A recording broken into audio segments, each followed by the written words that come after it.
Hi there. My name is John Stevens, pastor of Zion Lutheran Church in Oregon City, Oregon, and we are part of the ELCA. And welcome to Dollar Store Children's Sermons, where we take a look at the lectionary text. We time to an item from the Dollar Tree or the junk drawer, the kids' room or the garage. That's how we've been doing it. And thank you so much for the love that you're sharing with your kids and your congregation and your families. You, my friend, are rocking it. And thank you for spending a little bit of your week with me in this way and your partnership in this ministry.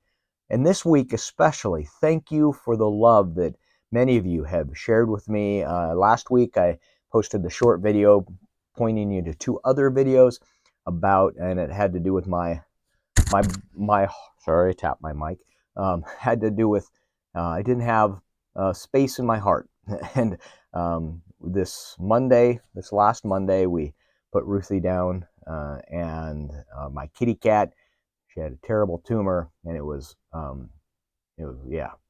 Anyway, and the love that people expressed, it was the kindness and gentleness and holiness that I experienced from people was a blessing beyond. And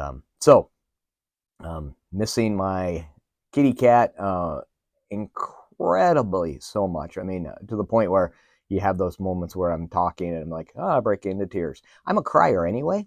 So there we are. But thank you for that love that many of you shared with me. I appreciate that more than my words can say. This is for the narrative lectionary. We are looking at Galatians.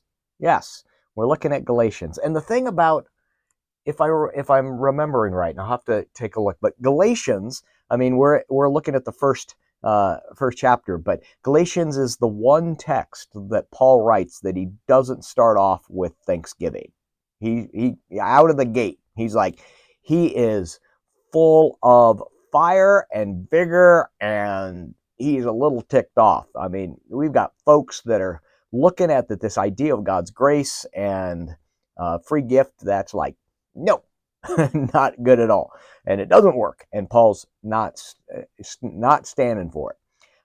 And so in this, so there's that whole question about are you, does God love you because you are worthy enough? No, that's not the right way, because God makes us worthy.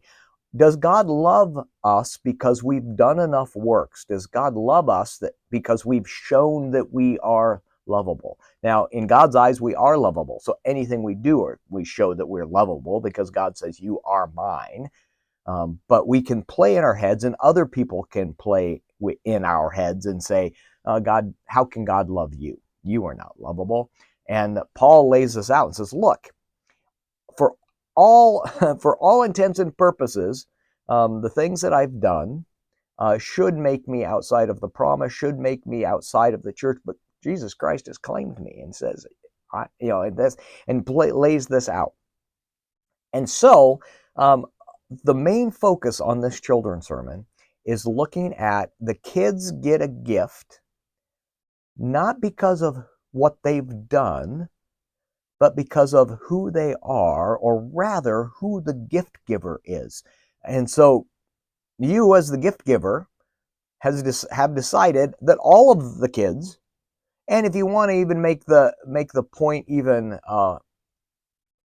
further, roll out or reach more, I'm trying to think of the right way to say that, make the, if you want to make the point truly come home or go home, is anyway, the object I'm getting is some type of party favor at the Dollar Tree.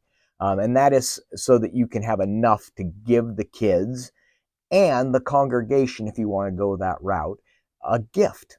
So it could be that you buy, I always like pencils. I like pencils because you can get like 20 of them for $1.25, or you can get 10 of them for $1.25. So you could do that. You could do party favors. They've got the kind, you could get the little bubble blowers. You could get little bottles of bubbles and give them all out.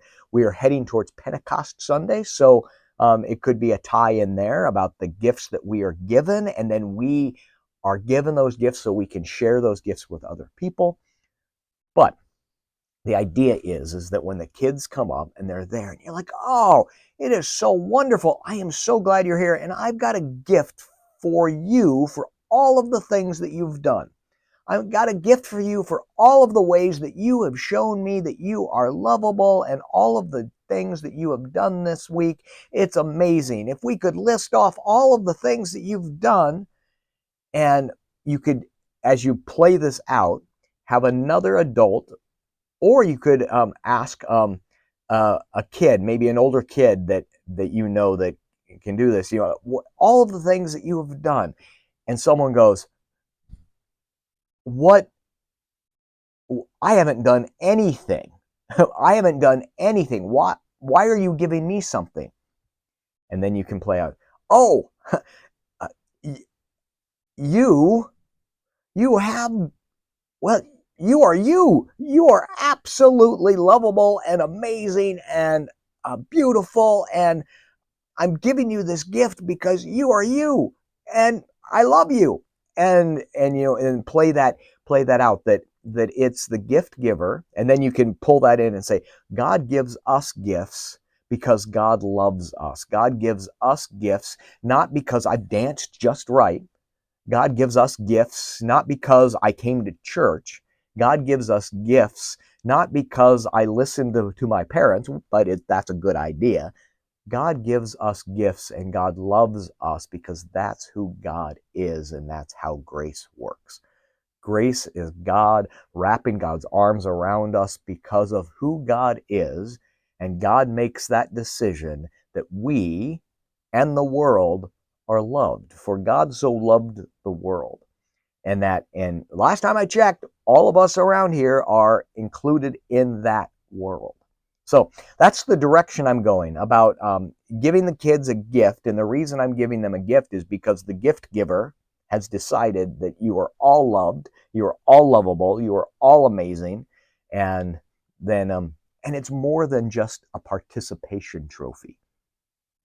But even a participation trophy is a choice that I make to give you because I see what you have done. Um, so, and yeah, grace is given to us even before you participate. Yeah, imagine that. All right, that's the direction I'm going. Give the gifts away, and because that's what the gift giver does. All right.